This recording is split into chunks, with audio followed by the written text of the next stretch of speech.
हर वो शख्स जो आपकी ज़िंदगी में कदम रखता है उसके आने का कोई ना कोई सबब होता है। कुछ आपको मोहब्बत करना सिखा देते हैं, कुछ लोग मोहब्बत निभाना सिखा देते हैं, कुछ सब्र करना सिखा देते हैं, तो कुछ ख्वाब देखना, और कुछ लोग उन्हीं ख्वाब को पूरा करने का हौसला दे जाते हैं। गलती पर साथ छोड़ने वाले बहुत मिल जाते हैं, लेकिन गलती पर समझा कर साथ निभाने वाले बहुत कम मिलते हैं। बानो कहती थी कि माँ बेशक पढ़ी लिखी ना हो, पर दुनिया में हर ज़रूरी बात हम अपनी माँ से ही सीखते हैं।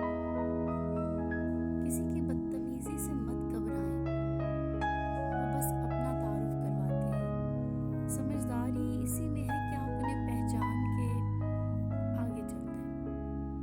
बानो कुत्सिया कहती है, अगर कोई औरत खुद तुम्हारी तरफ रुजू करती है फिर तुम पर फ़र्ज़ है कि उसकी खातिर मर जाओ, क्योंकि कोई औरत तब तक किसी मर्द में दिलचस्पी नहीं लेती जब तक वो मर्द उसकी नज़रों में दुनिया के तमाम मर्दों से अजीम ना हो।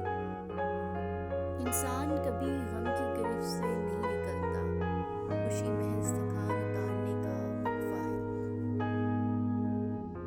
कोई किसी की खुशी बर्दाश्त नहीं करता। आपको किसी से मोहब्बत हो गई, आप खुश हो गए, पर ये खुशी अपने भी बर्दाश्त नहीं करते।